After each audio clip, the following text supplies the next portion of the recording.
Who you're around is how you'll sound.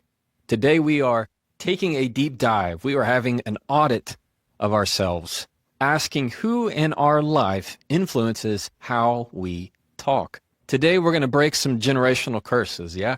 We're going to ask and see how not only we communicate, how we were influenced by those who came before us, how they communicated, and how that shaped us.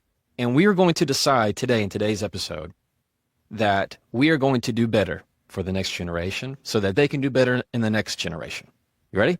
Today I want us to look and take a moment. And this is something I don't think we talk about nearly enough, that how I communicate, I sound a lot like my dad. If you remember the first guest we had on the podcast with my parents, you heard my dad and you probably thought, oh my gosh, Jefferson sounds just like him. Well, that's how genetics work. I have a lot of his mannerisms as well as my mom, and I sound a lot like him. And most likely, you sound very much like one of your parents, even though you may or may not want to admit it. That's just the way life happens. But there's another element, right, of who is in your vicinity, who's in your environment, who you are around. They also influence how you're going to talk. My dad was somebody who, when I brought something up to him and I had an issue, he would like to say, well, we'll see. It was always kind of this hopeful, positive, let's just wait. There's nothing you can do right now, Jefferson. There's no decision. It's kind of what the signal he was giving. It's not what he said. But it was this idea of, you can't change it right now, so there's no sense worrying about it. So he always kind of had this, well, we'll see type of attitude. If there's somebody who I was afraid to bring something up because they're going to be disappointed, I go, oh, well, they're going to be really mad. And he goes, yeah, well, I guess they'll be mad, or I guess they'll be disappointed. I mean, it was just this mindset that he had of just keep rolling with the flow that I also got. And I was very blessed that way. I'll be the first to say extremely blessed that way. There are other people I know who have wonderful communicators in their life in other wonderful environments. You look at how different places you've been have shaped how you talk to people. I know attorneys that I knew in high school, or excuse me, not high school, in law school, and they go on to a firm and they change their entire way of speaking. Or I know friends that I do know from high school who went on to go work on Wall Street or corporate or finance, and their whole vernacular changes, their whole vocabulary. People go in real estate or teachers or whatever it is. We have acronyms, we have different terms, we have all these sales optimization strategy words that we use for particular influences in our world, and that shapes how we talk if you're in sales or HR or whatever it is. Take an audit right now. So number one today's podcast is take an audit. That means ask yourself the question, how and who is influencing my communication? And let's go even deeper. Who am I around? For the vast majority of my day, let's put it in a pie chart. If you had percentages all around it, pie chart is a circle. Who am I around most of the day? It's usually not your kids, and it's not your spouse or your family. It's work. Or maybe you work from home and you're mostly by yourself. And maybe it's the cat. I don't know. There is somebody you're around that is influencing how you speak. Put it differently. Who are you listening to? Let's go to music. What kind of music do you listen to? How is that influencing how you think about things, how you communicate things?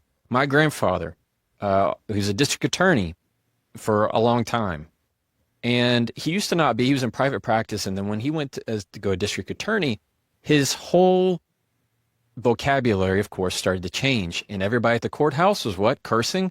What did he start to do? He started to curse, and he never did that before. And as soon as he left that area, he never did again. That's the way it happens. I know friends that have terrible ways of communicating because that's how they're doing it at work. They have ways that it's just weighing on them in some sense because there's that peer pressure or maybe the sense to fit in. This is my point in this part of the episode, is just to take an audit of who are you around? Who are you around? Cool. 2, I want you to write the names of people. You don't have to write them if you're driving or anything. You're working out on a walk. Just think in your mind. People are going to come up in your mind. Who are the people who have positive influences on you in the way they communicate? Names are going to immediately come to mind. These are people that put a smile on your face when you think about them. Who are the people in that sphere who have positive examples of how they communicate? Maybe it's they make you feel happy. Maybe they speak kindness. The reason I use positive is because this is what this podcast is. It is a way to build positivity into your life, the good kind of healthy positivity. And right now we're taking a healthy look at what could be some bad factors in your life. Maybe you're having a hard time thinking of somebody. Maybe you're around what they call the negative Nancy's, the people who always see things as half glass empty, the people that are always doubting you, the people that are always putting you down, and therefore you're starting to think, well, I'm really not that cool. I'm not that great. No, don't worry. And you're starting to put yourself less and less and less. Find that person who you want to emulate. Of course, there's going to be people in your life that you just tolerate in your circle. You know, they're part of the friend group, but they're not really your friend. They're somebody else's friend. Or maybe you just placate them. It's a relative that they're there at the family get-togethers, but you really don't care that they're there. They don't care about you, and you don't really care about them. It's part of the exchange. I want you to think of people who make a difference in how they communicate to you and how you want to emulate that. All right? 3, I want you to think of the words that no longer serve you. That no longer serve you. Because what I'm asking you to do in this audit of this episode is, at the end of it, I'm asking you to find people that raise your level of thinking, raise your level of conversation, raise the level of things that you talk about. There's somebody who's one of my oldest law school friends. She always had this little sign on her laptop, like on the bumper sticker. And it says something along the lines of, I get high on intellectual conversations or intelligent conversations. And I always really liked that because it's me saying, I like to meet people, make connections, friendships with people that raise my level, raise my standard of what not only I think about myself, but what I communicate, what I talk about. If I talk about small things, I will think small things. If I'm around friends that talk about big things, I will talk about big things. If you're around somebody who's always gossiping, always nagging, you know what you're going to do? You're going to get negative and start nagging and get negative. But if you're around people who are always thinking positive, they're always thinking positive momentum, things they want to build, things that they're about growth. People about growth, they invest in you and you invest in them and you all grow together. So this is a time that I want you to, maybe you haven't taken that time yet. So maybe this is the first time you're actually thinking about this. And if so, that's wonderful. I'm happy to be part of it. I want you to think of the type of people that are going to raise your level of thinking, and raise not just the thinking, but your vocabulary. I'm not saying you have to learn new words. We're going back to number 3, and that is choosing the right words. It's not about knowing fancy words. It's about knowing the right words. Words that no longer serve you. Meaning, if you're always somebody that goes, maybe so. I don't know. I guess. No, we're going to scrap all of that. That's not building positive momentum in your life. You're using phrases like, I'm looking forward to, what I'm excited about, what I care about, what I need, things that are moving forward in your life. Can you hear the difference? Whenever you start thinking of phrases like, I'm confident that, instead of, I believe so, I guess so, I'm confident that, all of a sudden you've built in confidence to it. These phrases that give authority to you, whether it's like words like direction. Direction's a great one. I don't like the direction of this conversation. No, I'd rather take this in a different direction. You are the captain of the ship when you do that. Start finding phrases that lead you to the captain of the ship more often, if that's what you want to do. You can use any AI. You can Google, what are words and phrases I can put in my life that change my sentences to be more positive, more uplifting, less half glass empty and more half glass full in my life. And you're going to find words like fulfilling. You're going to find words like confidence, words like experience, words that build you up as part of that growth. And I want you to consider looking for other people in your world, in your sphere, that you can just prune your tree. Prune your tree of the people that bring the negative in your life. And start, I was going to say fertilize, but Lord, let's not do that. I barely just got this thing replanted, this fiddle leaf fig that I got. You want to find people that are going to add water. All right, I'm removing the plant metaphor right now because I'm not that kind of, I'm not there yet. You want to find people that are going to pour into you, that are going to help you grow. It's going to help you grow. Like a tree. Okay. Rule number 1, I want you to take an audit of yourself, of who has influenced how I speak. Is it my parents? Is it the people I'm around? Is it where I work? 2, I want you to find the people and focus on the people that speak positive language around you. Be more like that and find out why they speak that way. What is it about them that speak that way? I'm not saying you have to mimic them. I'm not saying be exactly like them. That's not my point. It is that you want to remove the things that do not serve you and do not uplift you, and things that are weighing you down, and add more of the things that lift you up. All right? 3, find words that serve you better, that push you towards personal growth, because what you want to do is find people that raise your standard, raise your level of thinking.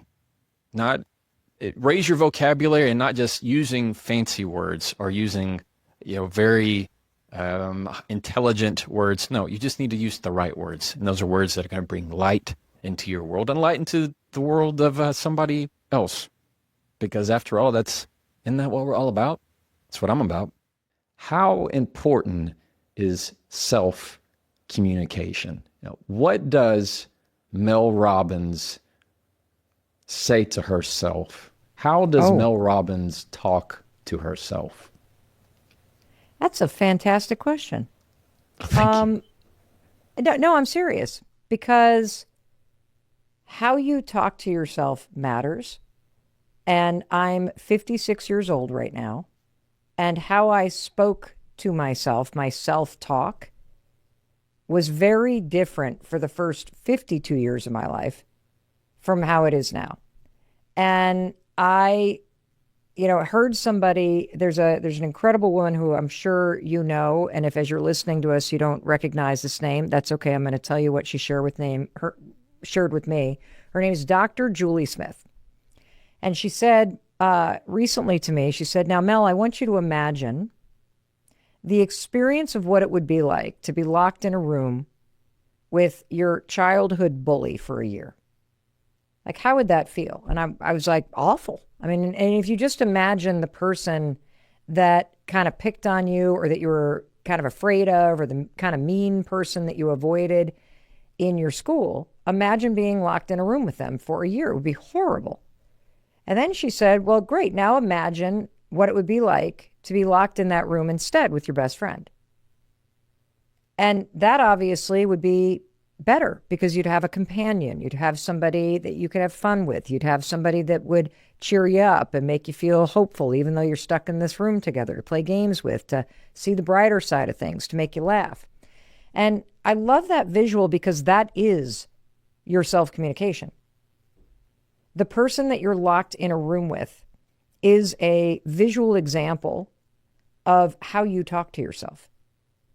And as I explain that metaphor for you, and as you visualize it for yourself, just the experience of what it would be like to be locked in a room with a bully versus locked in a room with a best friend, you could viscerally feel what that would be like. And I think what I didn't realize for a long time is just how loud and critical my self-talk and self-communication was. That I didn't see the things that I did well. I saw everything I didn't do right. I could have done 100 things a day, and I'm sure as you're listening to Jefferson and me right now, you've done 100 things already today. Even if it's only 10 o'clock in the morning. You've done 100 things correctly. You fed the dog, you got out of bed, you selected a podcast. Like, so many things are like check, check, check, but you don't see any of those. you probably have more of a voice that's a bully. And that was my voice for 52 years. I was just laser focused on what I was doing wrong, the one thing I didn't get to.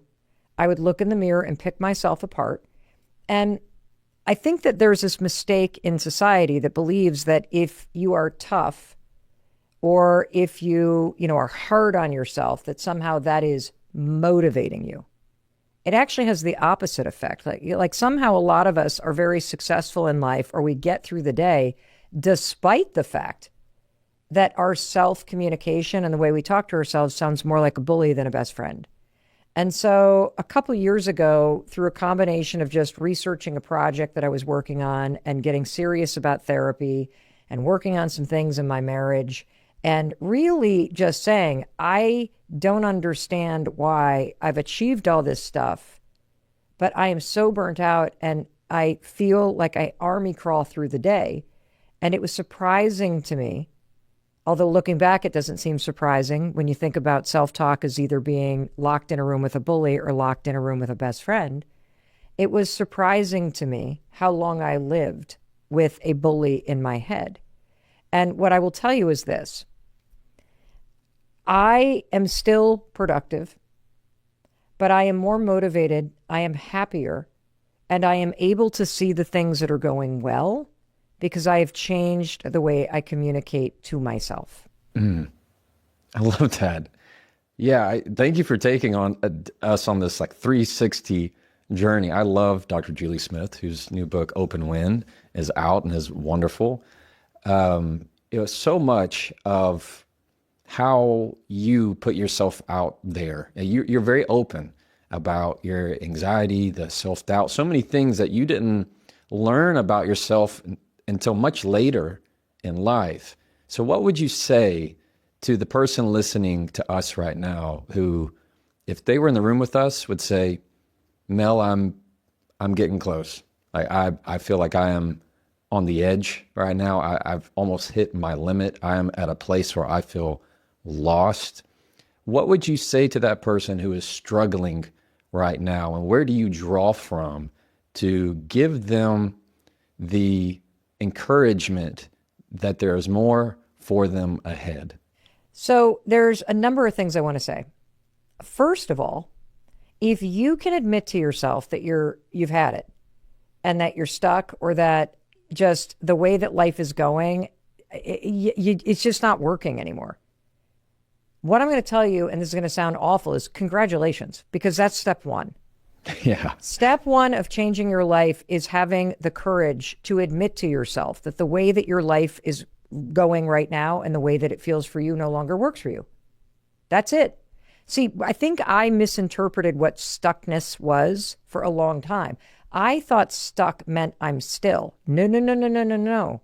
Still is what happened before.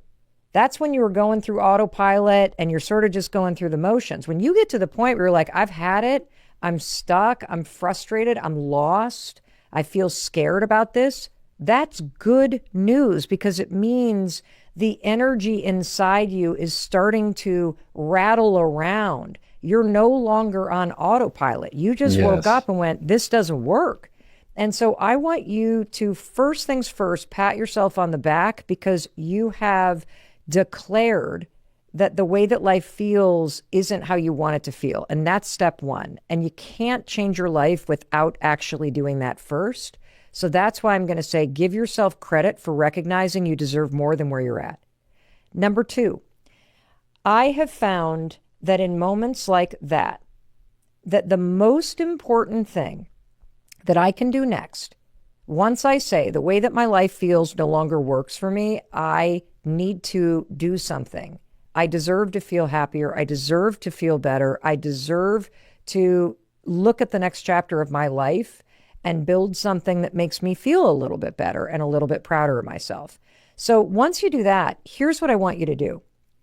I want you to use a tool that I've used over and over and over again to help me in these moments, because it is daunting when you go, okay, I know I don't want my life to feel like this, but I don't know what the heck I want. No problem. No problem. You don't have to know exactly what you want in your life in order to change it for the better. Because if you don't know what specific career move you want to make or relationship move you want to make, or, what project you want to take on, or whether or not you want to move somewhere or what, no problem.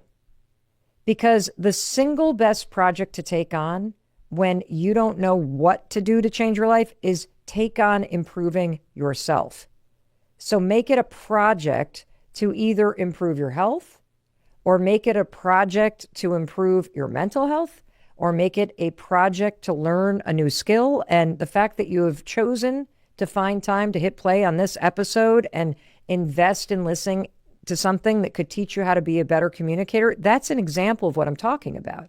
Because if you make yourself and your own improvement just the project you're going to focus on, that I've just spent the last 50 years taking care of everybody else, for this next chapter of my life, for the next 3 months, the next year, whatever you want, I'm just going to make my health a priority. You do that and you will start to feel different. You will start to feel better. You will start to have something to focus on other than the aspects of your life that are dragging you down. And simply creating that as a project actually will help you build some forward momentum. And once you start to build forward momentum, now you're going to start to feel more energized and excited to maybe attack your career, or attack the relationship that's not working, or attack some bigger problems. But if you don't know what you want out in the future, you deserve to just make yourself healthier. Because if you can do that, you're going to feel better in a week or a month. And then that's going to give you new insight into what you actually might want to take on. So that's step number 2, because a lot of times when people say, I want to change, and then I don't know what I want, that not knowing is what continues to keep you feeling stagnant. Now, third thing I want you to do, because I have come to believe, Jefferson, after 56 years of my own challenges and successes and struggles and things that I've changed in myself, and also doing the kind of work that I do, I have come to believe that the single biggest thing that stands in someone's way and stops them from changing their life or changing their job or becoming financially secure or whatever it may be, the single biggest thing, it's not your ability, it's not your skill level. The single biggest thing that stands in people's way is discouragement. This sense that as I sit here in this moment, and I'm however old that I am, and I'm telling myself this self-talk that I'm stuck, and that no matter what I do, it's not going to work, and things may work out for Mel, or they may work out for Jefferson, but they don't work out for a person like me. Like, if you have a sense of discouragement and the self-talk keeps you feeling discouraged, no advice, no plan, no nothing is going to help, because the discouragement convinces you not to do anything. And so I have this exercise that I've done in my own life over and over and over again that helps me shake that discouragement. And it's this. If you're in a moment in your life where you're feeling very stuck, you can grasp, okay, I got it, Mel. I'm going to work on myself, or I'm going to get a new job, whatever. But I just have this sense that it's not going to work. Here's what I want you to do.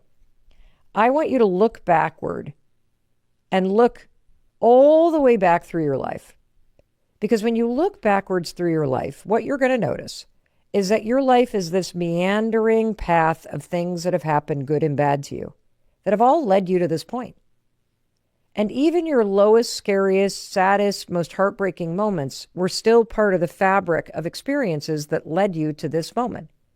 All of which gave you skills, it gave you wisdom, it brought you to where you are now. And so I think it's very easy to sit in this moment and see how even the lowest moments of your life actually led you somewhere better in the future. You can do the same thing forward to the future. So if you can look backwards and see all the evidence of your life pointing you to a place where you are now, even if where you are now is stuck, you're still better in many ways than where you were way back when. You can also stand in this moment where you feel stuck and a little lost and a little discouraged. And you can remind yourself that this moment too is but a brick on the path that is my life. And I choose to believe that there is a lesson in this moment that is meant for me. And I may not understand why I need to be stuck right now, but I choose to believe that 10 years from now, I'm going to look back on this moment here and I'm going to understand exactly why this was part of a better future that I can't see right now. And that's how I've been able to leverage hope and leverage optimism when I can't quite trust in what's going to happen because I either don't know what's going to happen or I don't have a clear vision about what I want, but I can trust in my own life experience that I can figure it out and somehow it's going to make sense. And that has always just helped lift that fog and that heaviness that despair can cast on you in those moments. Wow. I mean, there's just so much in there. I feel like that could have been an entire episode, just those 3 points right there. I mean, that is such good, wonderful, applicable advice that anybody can use right away in the way they see things. In my world, what I like to teach is that conflict is your catalyst for positive change. Everywhere you've been in life, you've lost that relationship because of a conflict that has led you to a new one. You've had a conflict that caused you to leave that job to create a new one. That the civil rights movement is from conflict that has happened where somebody says, I mean, our whole career as attorneys, somebody says, you know what, hey, I don't like that. That's not right. And it's through that change that we have those positive outcomes. I've also heard it where it's rejection is misdirection or redirection, I think is the right term and for it. Can I say something? Please. Here's the thing, because it builds on what you're talking about with conflict. Yeah. The mistake that we make is we think that the organizing conflict is what's happening out there. I don't think that's necessarily true. And if you're stuck or struggling right now, or you're in the middle of a big reinvention or a change that you want to make, I want you to own the fact that the actual conflict that is powerful is the internal conflict that you're feeling because you know you're not in the right job. You know you're not in the right relationship. You know that you're not taking good care of yourself. You know that something is off. And so that internal conflict is hardwired into that GPS system in your body that is trying to keep you aligned and on a path that is aligned with your values and what you deserve in life. And so I love that you're starting with this idea of conflict because, you know, people get stuck and frustrated and lost, and then they get scared because that feels very agitating and disorienting. That's a really good conflict because it means that internally your body is trying to wake you up and have you go ding, ding, ding, ding, ding. This job doesn't work for me. I shouldn't be treated like this. I'm no longer happy in this relationship. I need to do something about it. Yes, it is that whenever you have that internal struggle, instead of seeing it as, oh, this is the worst thing. I can't believe this. My life is in shambles. Flip that mindset to say, my body is at work. I am going through growing pains.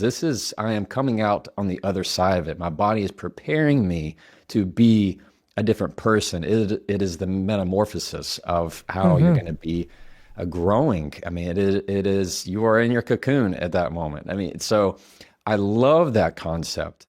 We all have moments where our emotions get the best of us, whether it's a hard conversation at work or a hard conversation at home. If you want to have more effective communication, you have to increase your emotional intelligence. Emotional intelligence isn't just a buzzword. It is something that can transform the way you communicate, how you understand the other person, and more importantly, how you understand yourself. Emotional intelligence. I like to think of it as emotional fluency. In other words, I'm fluent in the language of my emotions. I can recognize my emotions. I can speak my emotions, and I can better identify those emotions in other people. And by increasing your emotional intelligence, you take more control over how you feel and how you can guide the interaction in the conversation. And I'm going to tell you how to do that in 3 easy steps. Number 1, use the phrase I need. It's as simple as that. Begin your response with I need. It's a very entry-level way of being emotionally intelligent. Number 2, have something to learn. not something to prove. Too often we're fighting over who has the right answer rather than fighting to ask the right question. And number 3, what triggers you teaches you. So instead of focusing on what the other person is doing and why they're doing what they're doing, it's asking the reflective question of what is about what they're doing that is making my emotions feel out of place. Too often we think about our needs, our emotional needs in a given communication. We think about how we're feeling because we feel it bubbling to the top. I feel my emotions starting to rise up. I can tell I'm getting stressed out. Maybe my eyes are starting to water and things are starting to rise and ignite within myself. And I don't know how to voice it. Instead, when you don't voice your needs and use the phrase I need, like I need a moment. I need to take a moment to digest what you just said. I need to take a break. I need to understand what you said. When you put out the words I need, it makes it to where you are voicing your emotions out loud. Instead of you bottling them all up, which increases that ignition, increases that tension in your body, you are saying it out loud. Say, I need to understand what you're saying because it's making me feel a certain way. By putting out your needs or saying, I can tell I'm not ready for this conversation. I can tell I'm not feeling myself. Or as easy as saying, I feel sad when you say that. I feel upset or I feel defensive when you make that kind of comment or when you talk about this topic. Whenever you put these kind of statements out there, it's becoming much more emotionally intelligent because you're recognizing what is happening within your body. You're not just keeping it all in. You are voicing it to where you're able to share exactly what you need. It's okay to assert your needs in a conversation. To always feel instead like you're having to be walked on, that you have to cater to everybody else and that people please. Absolutely not. You are somebody that can voice their needs at any time in the conversation. So I want you to feel confident. And I want you to feel firm and to be able to say, I need you. I need this. I need to talk about this. When you say I need, it makes it much more reflective and you emotionally more intelligent about how you're feeling in that moment. I use the phrase I need a lot in my communication when I need to add time as a variable into the communication. Often people rush things. They rush conversations when I'm not ready, when you're not ready. Or I can tell the way I'm feeling is starting to bubble up and my heart's starting to beat faster. Whenever I feel that happening, you can increase your emotional intelligence, your emotional fluency by saying, I need a moment. That's probably my most often. I need some time to think on this, to chew on this. I just need a pause for me to add some distance to help my body regulate and make sure my analytical is not allowing my emotional to take over. And that leads really to the second part, is having something to learn, not something to prove. And let me tell you why that's important. When you are focused solely on proving something to somebody, that means you see this all the time. People feel like they have to, or you have to, change their mind. That's trying to prove something. I'm trying to win against you. I need you to see things exactly the way I see them. I need you to agree with the exact type of way that my mind is thinking in this moment. When you're trying to prove a certain position against them, they often will tighten up and believe something even more. They become even more convinced that they're right the more you push to try and prove that they're wrong.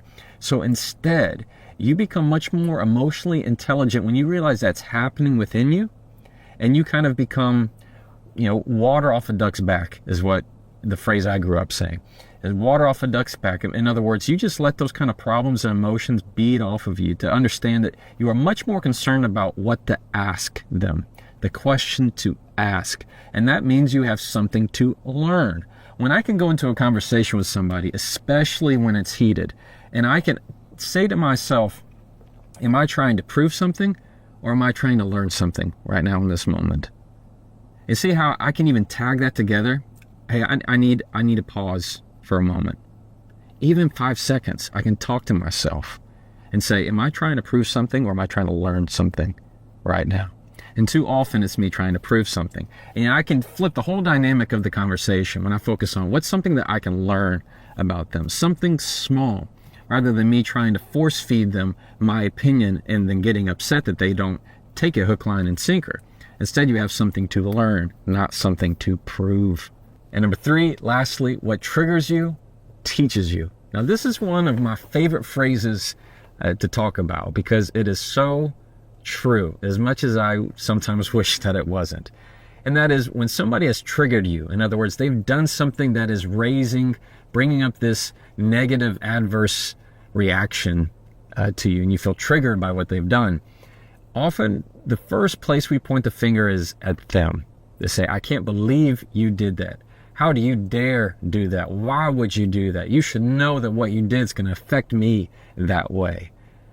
Emotionally intelligent people point the finger at themselves first, having something to learn, not something to prove. And they ask the question, they get curious and say, what is it about what they did that is causing this reaction within me? So we all have triggers. In other words, we all have a button that somebody can press. And the people that are closest with us, they're the ones that know these triggers the best. But too often, we don't ask the question ourselves. Yes, there's a trigger, and yes, there's a button, but why is there a button there in the first place? So why is there a button? What is it about this behavior that triggers me? What is it about what they said that is causing me to feel so out of place with my emotions? And we just don't ask that question. If you want to be much more emotionally intelligent, you have to know your triggers. In other words, you have to know your buttons. And the reason why that's important is because you don't put yourself in positions for somebody else to press that button. You don't talk about things where you invite people to press that button. That's the hard part, is that you don't put yourself in a position to where you aren't going to be emotionally intelligent. Emotionally intelligent people prevent themselves from being in situations where you're going to be triggered. That's the hard part of it. Once you know your triggers, you know the areas to avoid. And in a circular fashion, that makes you much more emotionally intelligent. So one major question that I see a lot of people asking is, how did you teach, I say me, but really all of us, all of my siblings, the balance between being assertive, meaning not being a wallflower and getting stepped over, and how do you also balance kindness? You want to not be rude to somebody, but at the same time, you want to be very direct. I'm curious if y'all had any mindset or tools for how you thought or how you gave me advice about that. Like, for example, Dad, you would tell me, if I came to complain about something, you'd say, don't make that your Alamo. That's what you'd say. You say, don't make that your Alamo. In other words, don't be that, let that be the hill to die on. Mm-hmm. And there was this kind of sense of, when Jonathan was upset that Mom was all in his business, and Mom and you'd say, so? I mean, there are just things about that. I'm just curious what the balance was like for y'all, what y'all saw. You want to go first? You go ahead. I don't remember you having a problem with assertiveness. You were always very assertive. You were never timid, and you did it with a cheerful disposition. So you had a very cheerful, assertive disposition as a child, and you were rarely disrespectful. And because we had a zero tolerance for that, you quickly stopped. Mm-hmm. And so I don't remember us having to encourage you to be assertive. What I can remember doing is sitting down and explaining maybe how do you deal with disappointments or something that didn't go well. Just say, well, don't worry about it. Right. And be thankful. That was one thing y'all hated, say, well, give me 10 things that you're thankful for. Yeah. And that's a good way to do it with a child. And, you start, well, I'm thankful for Daddy and Mama and, Sarah and Jonathan. I said, no, not family members. What are some things you're thankful for? The downside is when I'd get upset, y'all would turn it on me. I said, Daddy, there's 10 things you're thankful for. Yeah.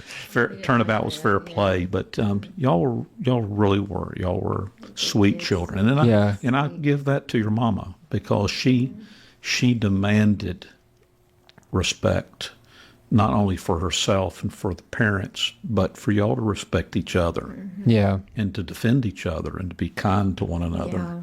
Yeah. I don't remember y'all ever coming to blows.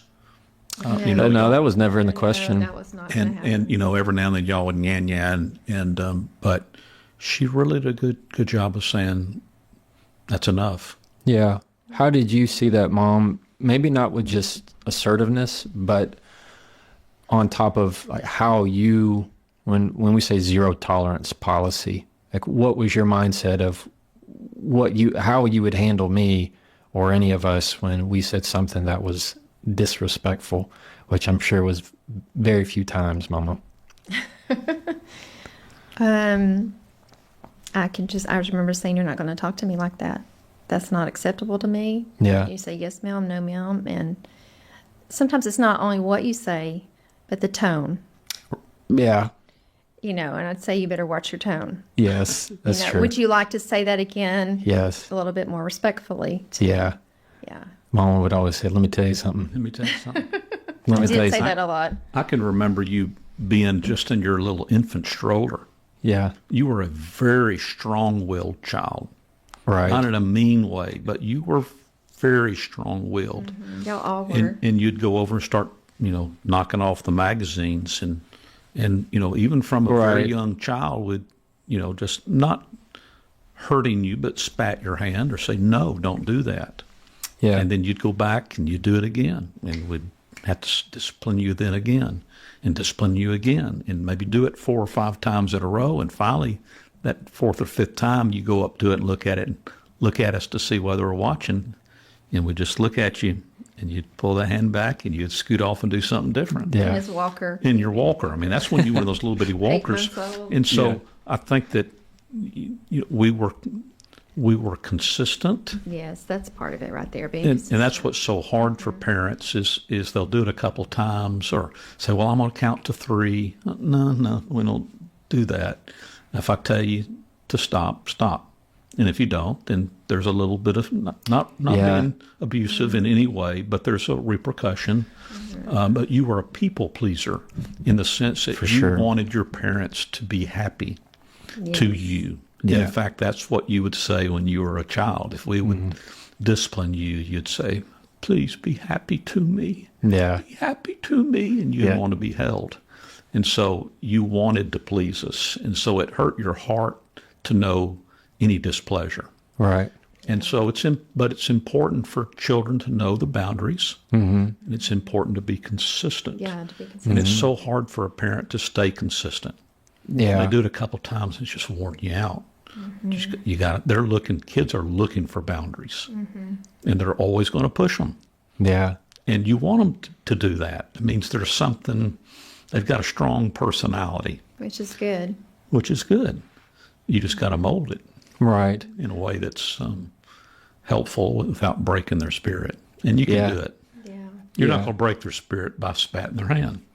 You just not. No, and it was big, barely. Just like, no. Oh yeah, no, it was not like a barely, yeah. yeah, it was not like a No. spanking hard And on it's the hand. amazing how smart children are. Here's a hard truth. If you don't advocate for yourself, nobody will. And if you don't assert your needs, let's face it, you will get walked over every single time. At the end of today's episode, you're not going to have to worry about it. We're talking how to stand up for yourself. The first thing to know about standing up for yourself is knowing when to do it. Because number one, not everybody's worth getting out of your chair for.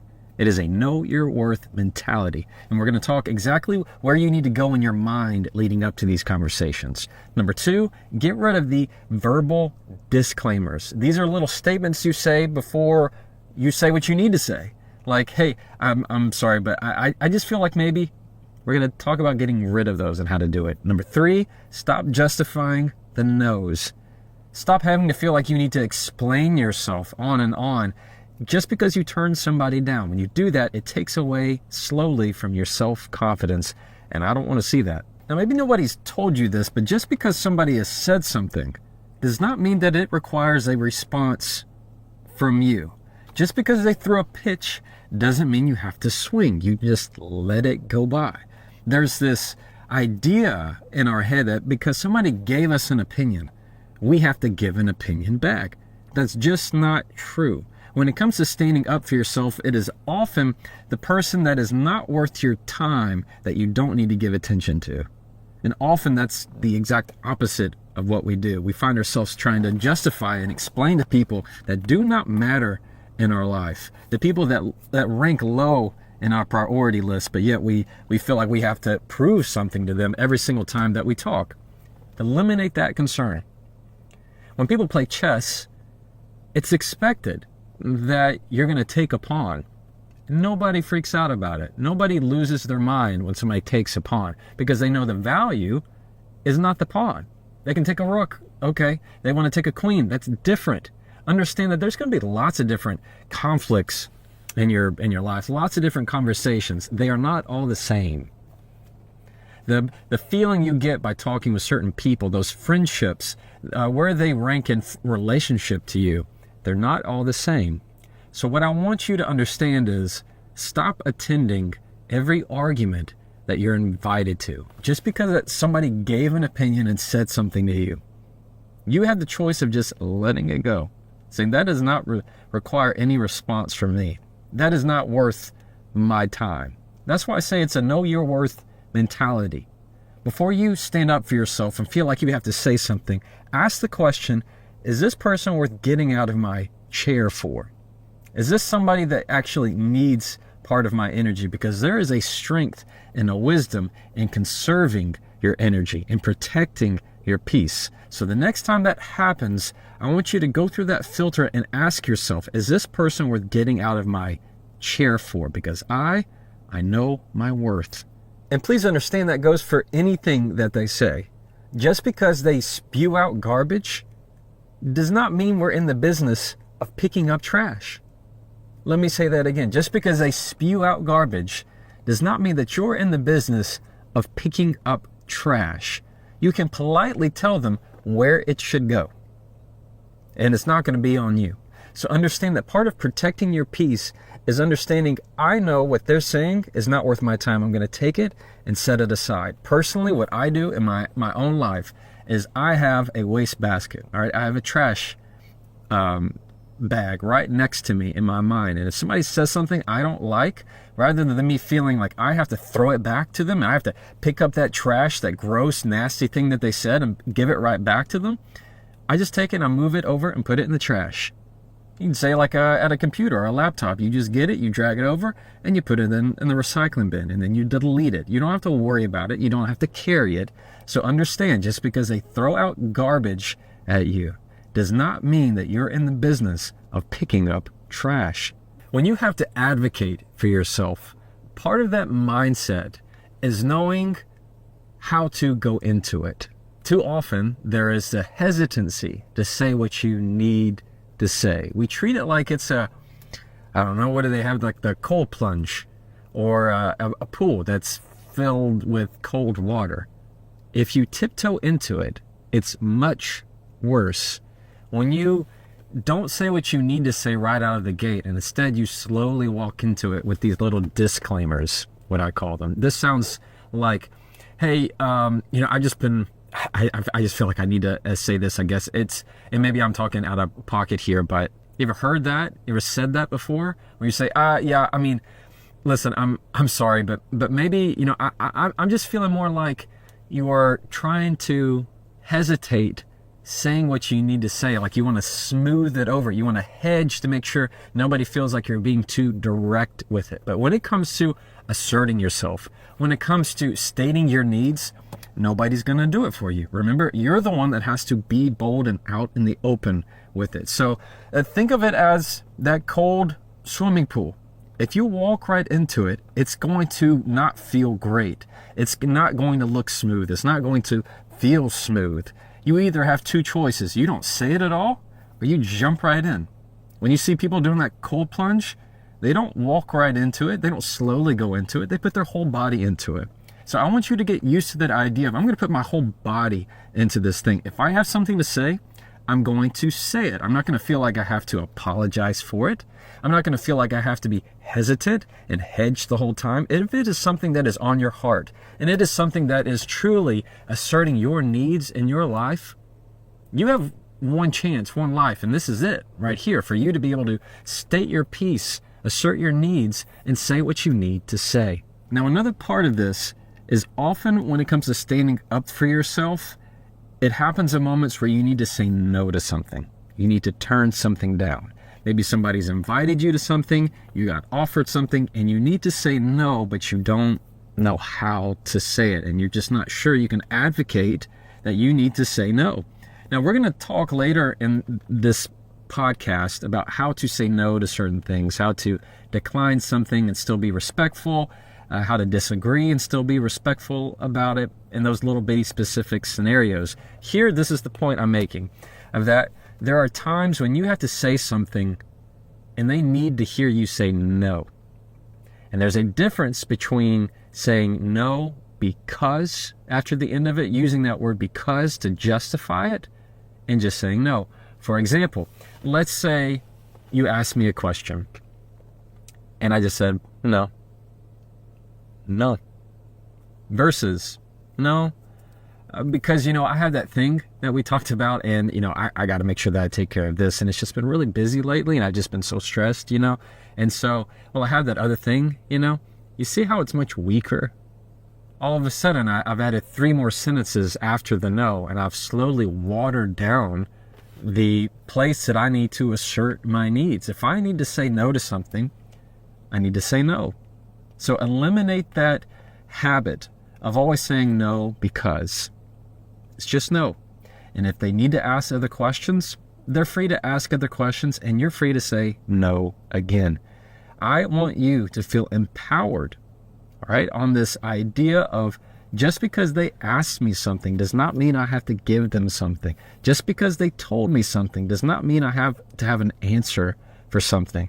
Standing up for yourself means that you are in complete peace with who you are and your presence in the conversation. And you know your worth wherever you are in that conversation, or if there should be a conversation at all. So when you need to say no to something, step into that. Don't go with these little verbal disclaimers. You say no to it. You don't say because and add on a verbal, it's like the opposite of a verbal disclaimer. You add in everything afterwards. No, because I'm just feeling X, Y, and Z.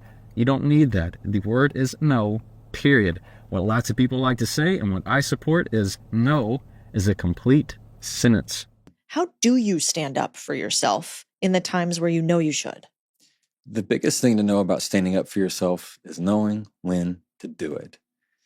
There's a lot of people that if you always get out of your chair to stand your ground on every little issue, your legs are going to get tired. Some people are worth getting out of your chair for, and some people aren't. Mm-hmm. There are some people that if you really feel like an injustice, like for me, a driving principle is justice. If I feel like something is unjust, I'm much more, I guess it's unjust, then I'm much more prone to get out of my seat and say, no, this isn't cool. That's not fair. This isn't equal. You don't treat people that way.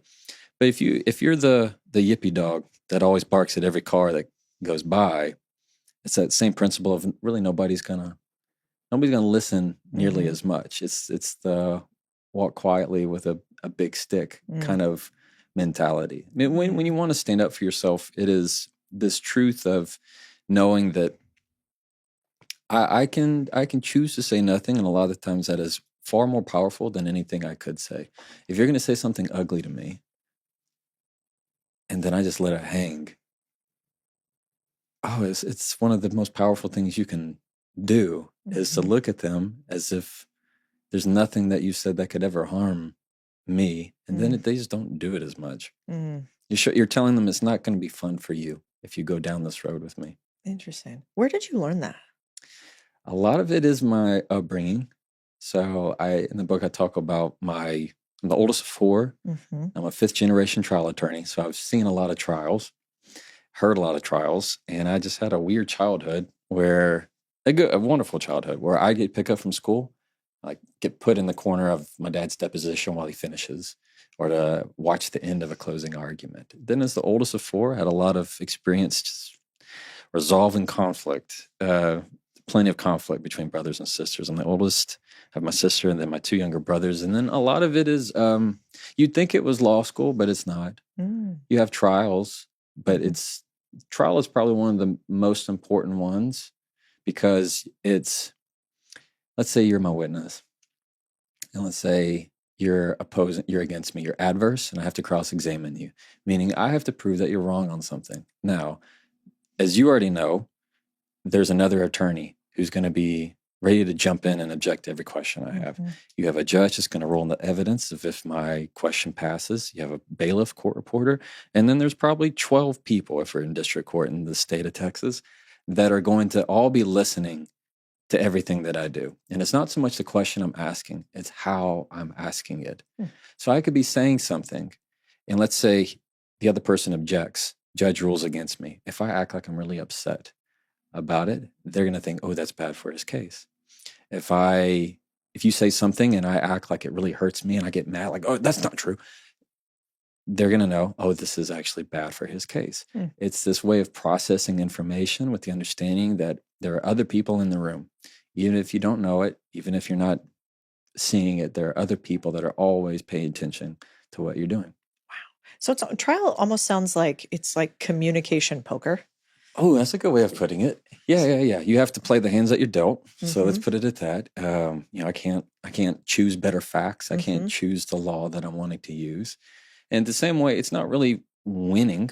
I mean, you might have a better hand than me, but it's just how I play it. Yeah. And can I give it away or not? That's fascinating. Well, and the thing is, people think that trial is this whole gotcha game. It's not. Everybody knows everybody's facts before you go in. None of it's a surprise. None of it. I know all your bad facts. You know all of my bad facts. We all know each other's bruises. It's just who can play the fiddle better. And it's a weird situation in which, when I ask you a question, I'm also wanting the jury to hear what you say and how that compares with the facts that I have. So a lot of the tools that I teach about framing conversations, it's the same way of how I would frame a question, or how I give a big roadmap, or how I would kind of make you say what I want you to say, or how I have an open or closed-ended question. It's all kind of the same principles. Interesting. Do you use the principles with your wife too? No. Does she call you out? She's also an attorney. Oh, so yeah, we she went to law school knows. together. Oh my goodness. Yeah. And she knows immediately if I'm trying, she'd say, don't cross-examine me. It's very, very quick. She's very quick to say that. And so there's a certain style of cross-examination where if you start to just steam them out, it's like, nope, you can't. What would that That's never sound gonna like? happen. Use short little statements. So typically in TV, you see the wrong stuff. TV is all so fake when it comes to questions. Isn't it true isn't true on or about December 21st, 2024, you were at the Buc-ee's in Bastrop, Texas, yes or no? You're never going to get that kind of answer from somebody. And you've seen it like at the Johnny Depp trial. People ask really bad questions. Really, the best cross-examination aren't questions, they're very short statements. And so maybe I'm wanting to draw out that the car that you saw that weekend was red. And so I'd say something like, you were out that weekend? And you'd say, yeah. You see, I didn't say yes or no. I say, you were out that weekend? Yeah. Saw a car. Yeah. Car was red. And then sometimes they go, well, I don't know. I really don't. And they start going on and on and on. So the witness is trying to run on you, trying to make you look bad. And all you do is just come back, red. The car was red. Yeah. So it's really easy to do that in, let's say, at the kitchen table, if you're wanting to make a point, but that'll get you in trouble. Yeah, So, if your wife's an attorney. yeah. She doesn't allow any of that. She catches that real quick.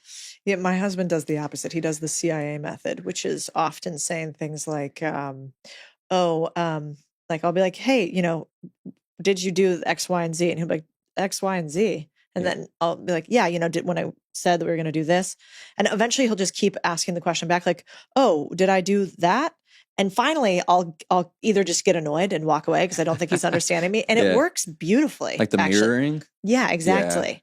And except now that I'm onto it. Yeah. But he got me for years with that. Years? Yeah, I think I was slow on the uptick. It's like, never mind. That's funny. I'm just not going to get engaged. What's been something you've had to work on personally in your communication skills, either with your wife or with your kids, your family? I struggle as much as anybody. I find that one thing that I can do sometimes is just the natural instinct of getting defensive, because it is part of our biology. Somebody disagrees with my opinion, I want to show them how wrong they are. If somebody says something ugly, your natural reaction is to let me send the zinger. Let me concoct something so poetic that you're not going to get it right now. You're going to get it 3 days from now, because what I'm about to zing right in your face is going to live in your head rent free. Like, that's the kind of thing that everybody has right at the outset of trying to calm yourself and make sure that you're not getting flooded or doing something that's going to hurt. I also I really do a lot of work on what we just talked about, owning my own emotions. I'm an internal processor.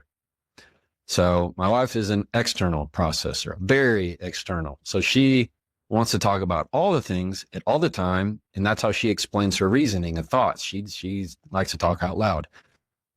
I like to keep it all in, and I sometimes don't really even like to talk about emotions. Sometimes if I'm trying to be really efficient, emotions, I feel like they drag me down. I feel like they're inconvenience sometimes, and that's just me being me. That's just how I operate. And so understanding to have the acceptance of all emotions and not having to agree with their emotion is something that everybody can work on, including myself. You've referenced your dad a lot in the podcast. You dedicated your book to them. I think you said to my parents who prayed over me, or something to that effect. You just had your parents on your podcast, first guest. What was that experience like, given everything that you've learned from them? Oh man, having them on the podcast, I was just really trying to hold it together. There were so many moments where my dad tears up. Now that he's a grandfather, he tears up all the time. And then of course I feel that emotion in the room. I'm one of those where if I see somebody crying in a movie, I probably cry in the movie. I can't watch scary things. Somebody has an awkward moment in a movie, I feel so awkward. And so I sometimes will read that, and I felt that a lot from my dad. And it was different talking to your parents. All of a sudden I feel like I'm a kid. So I don't talk the same. I talk like I'm in the living room with them in my pajamas.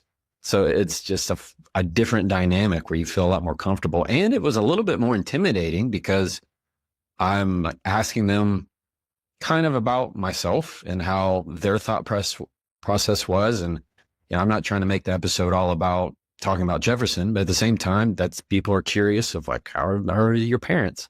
And so it was an opportunity for me to honor them. And I know I talk about my dad because I have a lot of his mannerisms, and he's very diplomatic and very slow to speak, quick to listen kind of thing. But my mother is incredibly kind. My dad's nice too. Don't get me wrong. My mother is very kind. And so she was the type that if I had a problem with somebody at school and complaining about it, she'd go, well, were you kind? And I said, well, Mama, you don't understand. They did X, Y, and Z. And she would just say, well, I think you should be kind. Doesn't matter what they did. There's always the room for kindness. So she just spent a lot of time with me being such a nurturer, and she's a wonderful mom. I'm the oldest of 4. And I think that's the reason why we have a really very strong relationship, or the standards that they set. You mentioned your dad tearing up, and that triggered some emotion in you. What was a specific moment from the podcast where, you felt yourself on the verge of tears because of something good that was shared from your parents? Yeah. So my dad there were several times where I was trying to hold it together, but there was a specific time where Dad was talking about nighttime prayers and stories. And he would sit on the edge of my bed and he'd make up a story. And as a trial attorney, wonderful storyteller. He could put you right in that place. And it all became so vivid the way he would tell a story. And he would always make me the hero. Some Prince Jefferson going to save Queen Shirley, or Princess Shirley, which was my mother's name. And so it would always kind of set me up as saving the day. And I would just you're just a kid. That feels amazing. It felt special, and it just felt so nostalgic. Like I could put myself there. I could feel the bed sheets. I could see my bedroom, and it doesn't feel that long ago, Doug. It just doesn't feel that long ago. And now I'm doing the same thing with my kids at the same age. And I was looking through old pictures of my parents and seeing me the same age of my kids, and just going, geez, where has the time gone? And it's still their first time to be parents. And that's just a really hard thing to go around mentally. And I start to see myself in my parents. I start to do things. I'm like, oh my gosh, that is my dad. My sister says something. I'm like, oh my gosh, that is mom. And it's a funny way the world works, but it's a very special way too. You have this amazing gift at communicating difficult topics to your audience, and you're a great, storyteller yourself. Do you think that a big part of your ability to have difficult conversations and convey difficult topics is because your dad modeled that for you, and your mom with kindness growing up? Yeah, I think that certainly was a big part of it, of seeing the standard that they set in the way they treated each other, the way they handled arguments in the house, the way my dad would, when I had problems, he would probe the, why or so. And I say so, I mean, like I would bring something to him and he'd go, so? Like, in other words, the excuse was never the issue. So he was great at peeling back the layers of however I was feeling about something. And big motivator. Another that I give full credit to is just it's a gift. It's a spiritual gift that my parents prayed for in my life, to give me wisdom and charisma, and to be able to be what they wanted me to be in the world, and a way that I could live in his purpose. And so I find that it is my joy to use a gift. I mean, don't ask me to do economics. Don't ask me to build you a birdhouse. I'm the wrong guy. But when it comes to words and communication and the videos that I make, I have no explanation. I don't script any of my videos out. I don't Google any of my topics before I talk. I just give my tips. And so there's just some part of it that I really have no good explanation, other than to say it's a gift that it is truly my joy and responsibility to share. I have a issue with my mother. It never fails at any time that we're at a family engagement or we're coming to visit her. She always apologizes in a way that says, I'm so sorry that I'm a bad mom. I hear this all the time, no matter what I do. I'm so sorry that I'm a bad mom. What can I say to that? There's other personal information that I don't want to include. Maria, I'm sorry that you're having to go through that. That is not uncommon for certain people, that they want to make sure that instead of apologizing, they want to make you feel bad for them in some way. Because that's what it is. When somebody says, oh, I'm sorry that I'm such a terrible person. I'm sorry that you're so perfect. What they're wanting you to do and hoping, your mother's hoping, or anybody who does this is hoping that you will say, well, I'm not so perfect, or you're not a bad mom. That's really, no, you're not a bad mom. You're a really good mom. And then they'll say, well, you never do this, you never do that. No, you always tell me I'm so terrible. And they start making stuff up. You go, what are you talking about? I've never done that. I've not said that. You're referencing something that happened 5 years ago. They're wanting to create a structure to manipulate the situation that has it to where you are the one that apologizes to them. You're the one that needs to say, I'm sorry. You're the one that needs to owe them something in a way, because they want you to feel bad, either about yourself or the way that you've treated them, all to get you to avoid having to hear them say an apology. So when that happens, when somebody says, well, I'm sorry that you're so perfect. I'm sorry that I'm such a bad mom, a bad dad, a bad person. Don't take the bait. All right, Maria? Don't take that bait. Just let that go. And the only thing I want you to respond with is this: I'm willing to accept an apology. Mom, I'm willing to accept an apology. here what you're doing is just letting go what they said, the distraction, the potential manipulation, to say, I'm going to put all that aside and I'm going to tell you what I'm willing to accept. I'm willing to accept an apology. I'm willing to accept a genuine apology. That I will accept, and then that we're going to be done. It's this mindset of you're just going to stay still and you're not going to go chase what everybody else is doing. Sound good? So just understand when that happens. It's very normal. It's very common. It's just ways of trying to get the spotlight off of them and deflect, right? You've heard that. They just want to deflect responsibility. It's another tactic of doing that. They just want to send it off to somebody else, and it just happens to be you in the room. So they want to blame other people for how and why they're acting a certain way. So instead you say, I'm willing to accept an apology. Yeah? And if somebody says, well, I did apologize. I said, I'm sorry. I said, sorry. There it is. I'm done. I said, I'm sorry. That's not a real apology either, because they don't mean it. So what I like to do when you kind of hear that, all you need to say is, I'm willing to accept it when it sounds like a real apology. I'm willing to accept it when it sounds like you mean it. I'll accept it when it sounds like you mean it. So just understand that when you're saying these phrases of I'm willing to accept or I will accept it, you're giving them an out. You're saying, hey, you can be out of this situation. I'm willing to accept it at any point when it sounds like a real, genuine apology. And I have to make sure that I tell you, some apologies are never going to come. They're not going to happen. It's not your fault. There's no magic phrase. There's nothing you can say that's going to make someone apologize. If they don't want to, they won't. You just can't do anything about that. But what you can do is to decide and reprioritize in your mind how important this person is to you. Because if they're not willing to apologize for something that is important to you, then that should be considered in a major way.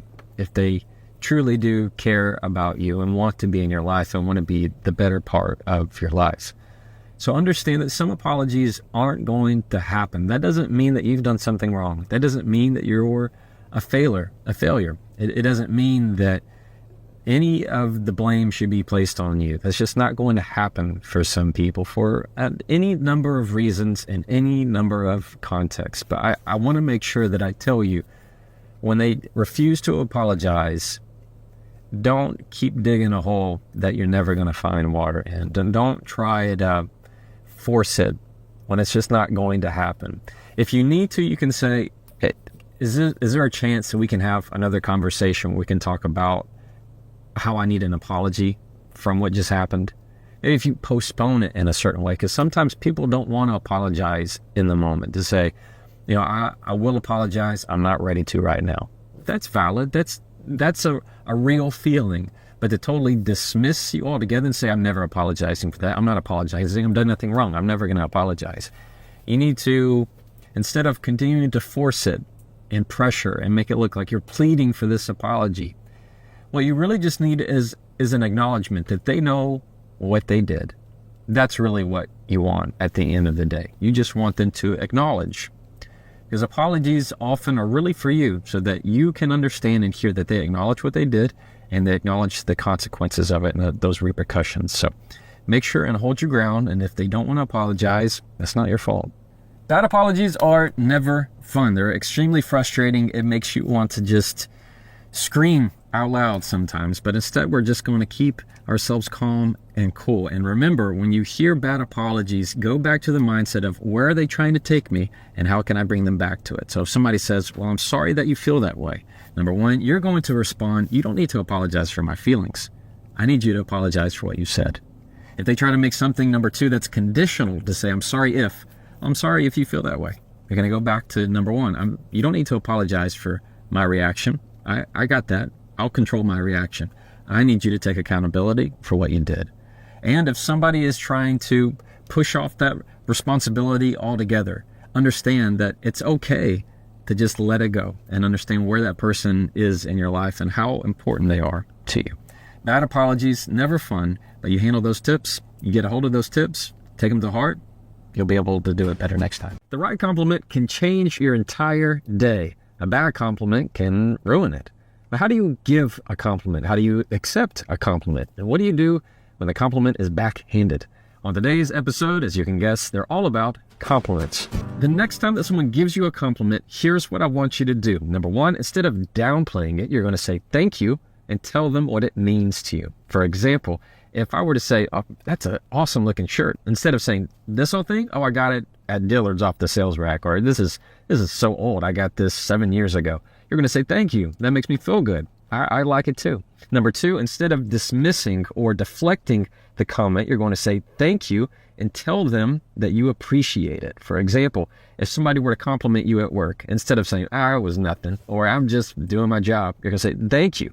I appreciate that. That means a lot to me. And number three, instead of being self-critical, you're going to say thank you and tell them how you value the compliment. For example, if somebody were to say compliment your cooking, you made a meal for them, instead of saying, you should have seen how many times I got it wrong, or you don't mean that, you need to just say thank you. I appreciate that. Thank you for noticing. That means a whole lot to me. And you can really just never go wrong with a short and simple thank you. The key with compliments is learning how to accept them, not send them away. That's what we typically do. When somebody gives you a compliment, what do you do with your facial expressions? Most of the time you go, So you do that nonverbal, you kind of throw it away. You get it and you're like, I don't deserve that. You get out of here. No, you don't mean that. In many ways, that is just sending a gift away. Imagine that somebody has made something for you that you like, you want to hear, you want to hold, and they give it to you. And instead of taking it, you feel you're not worthy enough, and you go, I don't want that. Get that out of here. It is, in many ways, just sending a gift away, because when somebody's complimenting you and they mean it, it's a gift. It really is. And when you send it away or say that you're not worthy of it or you don't deserve it, it hurts the other person. All right, because that's a gift of a giving spirit to you. Instead, this is what I want you to do. Instead of shooing it away with your hand, I want you to get used to getting your hand and putting it on your chest. All right, putting your hand on your chest. So if somebody gives you a compliment, it's much easier to say, thank you so much. That means so much to me. You're taking it in. You're accepting it. You're saying that this right here is touching me. Instead of, get out of here. It is you touching your chest. And that is a nonverbal signal that you have taken it, accepted it, and put it to your heart and say, hey, that means a whole lot to me. You see the difference? It really, really makes a big, significant impact when somebody's giving you a compliment. Instead of sending it away, you're accepting the gift. Now, that's receiving compliments. But giving compliments, well, that's a little bit different, a little bit trickier. I'm going to give you the short and sweet of it. Number one, be specific. If you're going to give a compliment to somebody, be specific. Instead of just saying, good job, you say, they're thinking in their mind, good job about what? What did I do well? Whenever you give these surface level general compliments, like good job out there, good job today, hey, you look great, you need to follow up with the why. Why do they look great? Why did they do a good job? You need to be thinking very specific, because the more specific you are, the more personal it feels to the other person. Instead of just saying, hey, good job on the presentation. Instead, it's, hey, wonderful job in the way you clearly identified the mission of what you're going for here. Or wonderful job making feel everybody included in that presentation. I was really locked in. You see the difference? Be specific. Number two, you want to find ways to make it feel extremely personal, and you do that by being observant. Be observant on the little bitty things. Don't look for compliments that everybody else gives. Most of the time people want to find, in my opinion, they say something about your clothes, or they want to know where you got that thing, or how much was that thing. Those are nice. I'm not saying they're bad. I don't think a compliment can be bad if it's genuine and sincere. I'm just encouraging you to go for the minor details that not many people see. And a lot of times that means you're not saying something that is tangible. You're saying something that is a character trait. So, I mean, I really admire the kindness that you showed so-and-so. I love the patience that you had. I saw how you shared this idea with so-and-so and you gave them a chance. You see how you find the ways that notice character traits of somebody rather than the physical attributes. It means a whole lot more. And number three, this one is an important one. Try to stay away from comparisons. when you say, oh, I wish I could look as good as you, or I wish I could have done X, Y, and Z. I wish I had the confidence you had. Get rid of those, because it's truly you just saying insecurities. At least that's the way they're going to perceive it. And it just really makes it about them. That's not a gift. That's like you giving them a gift of, I don't know, anything. And you say, oh, I wish I had that.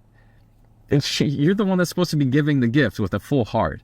So eliminate the temptation to compare yourself. I understand it's to make them feel better in some way, make them feel like they're higher and you're lower. Don't do that. It doesn't feel nearly as sincere. Instead, you just need to say it without the comparison. Got it? Cool. So you decide to share a story, and after it's over, your friend turns to you and says, oh, that's nothing. I got one even better. This one time, and there they go.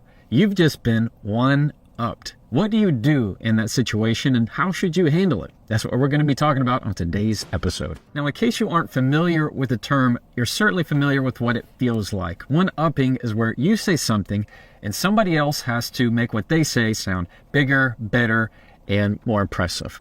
To where if you were to tell me, hey, I just ran a 5K, I go, oh, that's awesome. You know, last year when I was running this marathon, I had, or if you say, hey, I just got a promotion, I go, oh, that's wonderful. I remember when I got my promotion, they gave me this really great corner suite. It's always having to make yourself feel like you are the superior person, the bigger, the better. Everything to where it shifts focus away from the original speaker to funnel it back towards ourselves. And that's what happens. It happens to us. It happens to other people. It's a very natural thing to do. So I don't want you to feel like it's only one person does this. We all do it without thinking of it. It can be little, it can be big, but one-upping eventually is just corrosive to relationships because it doesn't open a dialogue for us to be proud of one another. And what it does is it dismisses other people. It puts them on an overcast to always overshadow what they're doing. So we're really going to be careful about it, talk about how to stop it when it's happening to you, what to do, and more importantly, to make sure we don't do it ourselves. Number one, the first time that somebody one-ups you, you're going to let them one-up you, because the truth is they weren't really listening to your story to begin with. They were only thinking of what they wanted to share to one-up you while you were talking. You're going to just let them do it because it's also informing you some really important information, and it's this. This person who's one-upping you may not be someone who you need to continue to share things with. Somebody who's not going to really be all that happy for you. So you're going to just let them do it because you're going to hear in your mind insecurity. That's what it is. Most of the time when we one up, it's because there is a insecurity that says, I don't feel like now I'm good enough, and now I need to share something to make me sound better, and that they feel that I'm also important, and that I also have value. It's this kind of competition, like two kids trying to say who has the better art project between them. Like with my two kids, my son and my daughter. My son's a little bit older. My daughter is always trying to compete, and so is my son. And so we really work to discourage that. But it's kind of that same concept of you also want to feel like you're adding value and that you're also important. So when somebody's one-upping you, when you see it as insecurity, it keeps you from getting defensive and takes away that feeling of taking it personally. That, oh man, how could they do that to me? Can't they see that I'm sharing the story? Oh, they just wanted to show how good they are, always putting me down. Instead, you flip that mentality and go, what am I missing here? Ask the question, where's the insecurity? Where's the insecurity? What need are they not getting? Yes, it doesn't matter what they look like. It doesn't matter how much money they have. You and I both know people that have a lot of wealth in life in terms of money and success, but they have little wealth when it comes to intrinsic value within themselves. They're still unhappy. They're not happy with their home, their friends, their family. Wealth comes and success comes in many different ways. Y'all know this. But when you hear that insecurity and you hear that one upping, that's what I want you to think of. Where is this coming from? And you just respond, well, that's great. That's good for you. I'm happy for you. And just let it go and know that this is not somebody that you're going to continue to share things with. That's why number 2, I want you to just put your settings to private. when somebody one ups me, I don't try to say another story. So if I say something that's a 2 and they try giving a story that's a 6, I'm not going to go, oh yeah, well, I got one even better than that, and go for a 9, because now I'm just doing it to them. Now it really is a competition. Instead, just understand, I'm not going to share stuff with this person anymore. I'm going to make sure that I'm not going to overshare. I'm not going to share this with this stranger or this worker that I know, or even people that are within your own family. Like I have members of my own family that if I share something, doesn't matter what kind of success it is, they will bring up a success of their own that should have been better in some way if life had just been differently. And just have a hard time being happy for somebody. And you really can't control that. There's no phrase I can give you that's going to make somebody else more happier with their life, that they can be giving in their praise and giving and thankfulness of hearing your story. And number 3, if you're if you get one upped and you're sharing something with someone, it's okay to just lightheartedly go, well, that's great. You know, I wasn't trying to compare. I was just wanting to share. It's an easy little phrase. I wasn't trying to compare. I was just trying to share. What it's doing is saying, hey, look, I'll put it on me here. I'll put it on me. I wasn't trying to create a competition. I was just sharing this little story. I'll also be kind of lighthearted sometime and go, yeah, well, I mean, you know, not all of us can be you. I'm just trying to share my little story over here. And I let them be the bigger person. I let them be the star of the show, because I know really that's what they're needing. And if it is something that I need, then it's me who's the one. I have to have the accolade. I have to have this feeling. Then it's really a great way to turn inside and reflective of saying, what am I needing? Why am I sharing this? Am I sharing this so that they will give me praise? Am I sharing this because I have the insecurity right now? So it's a great way of just taking yourself out of it, detaching in the moment and saying, what am I truly needing? And being very selective with who you share good news with. Who taught you that? Who were the people in your life that gave you that demeanor of being calm and having that strong head on your shoulders, of knowing who you are and not allowing this popularity to sort of shift any sense of who Jefferson Fisher is? Where did that come from? A lot of it's my father. So if you hear my voice, I'm a cookie cutter out of that. He has and a cookie cutter from his grandfather. And our strain of the family is very diplomatic. So whether I have cousins that are, you know, they're bull in a china shop, man. My dad is very diplomatic. I would see him address these problems very skillfully, to where, you know, somebody's raising his voice, and my dad is just calm and cool, as, you know, collected as he can be, and just as loving.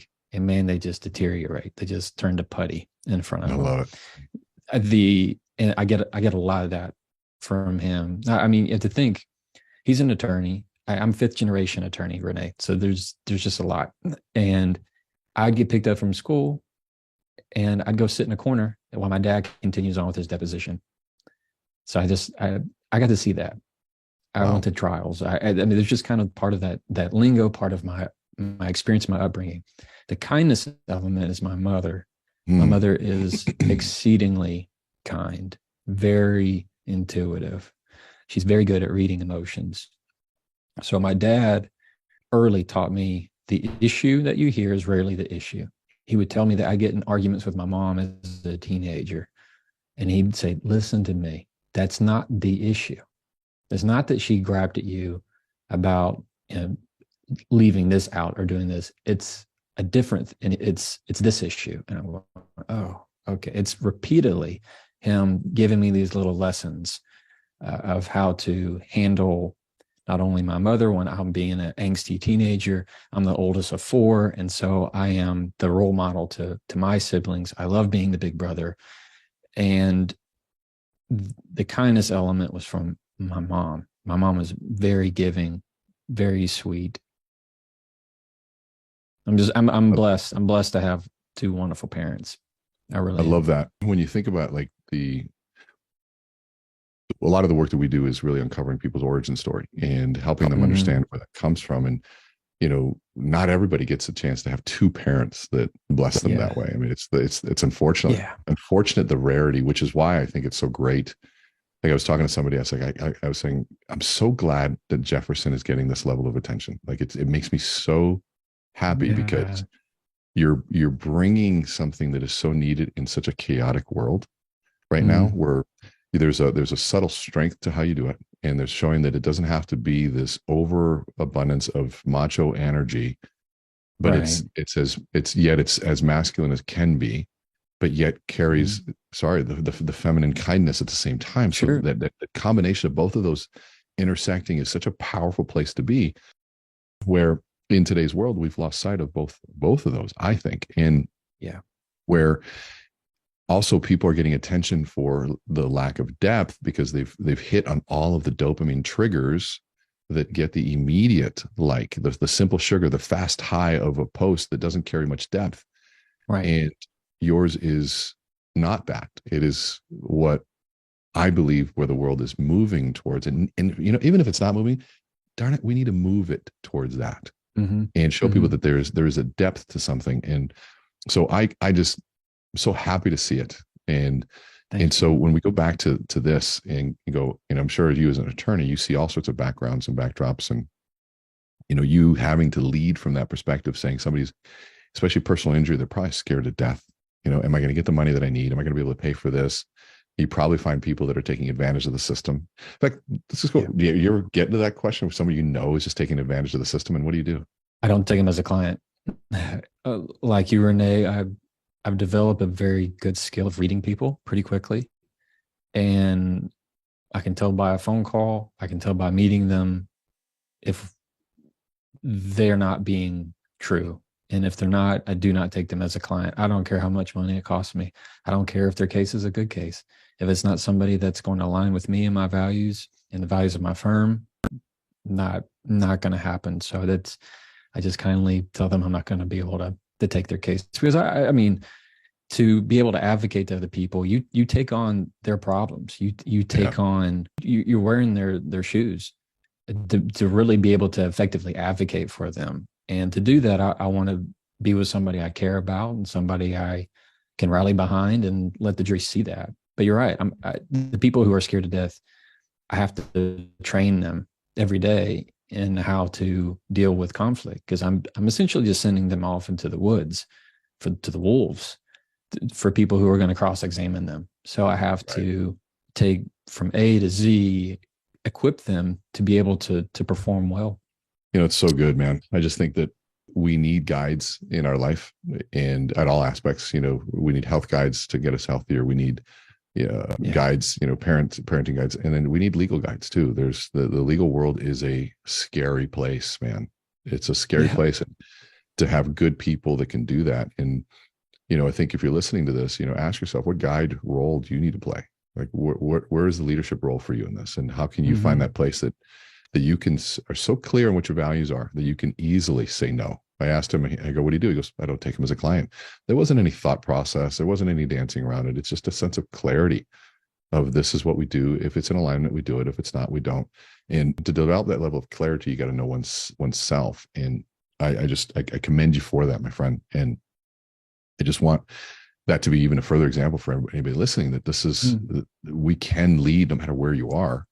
And that clarity is so critical. A lot of people will overuse. You just did a piece of content I loved on people who say like. It's like.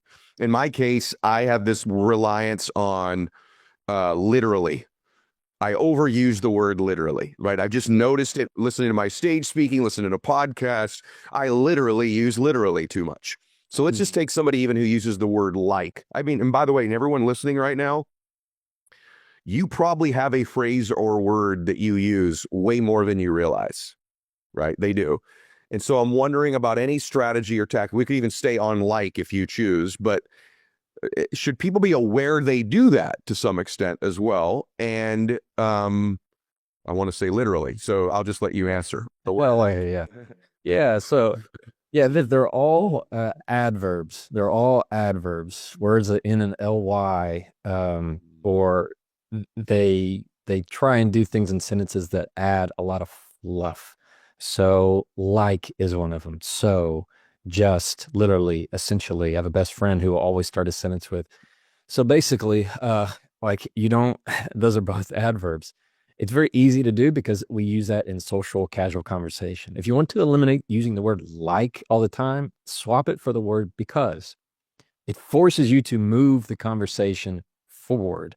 So instead of saying something to the effect of, I didn't like when you said that, like it really made me feel less, versus I didn't like when you said that because it made me feel less. It's adding the cause and effect in there. Like, it's just a fluff filler word. Literally is, as you know, also a big ad word. And what they do is they just water down your sentences. They don't mean anything.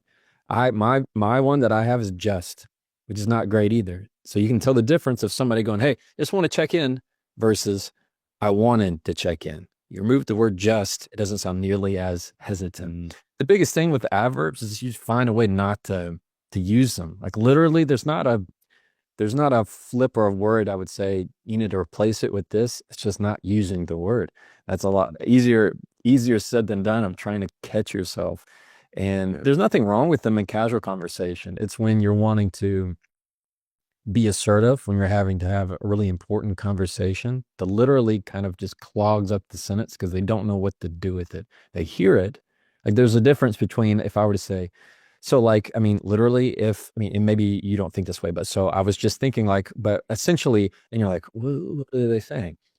Versus just scrapping all of that and getting right to the point.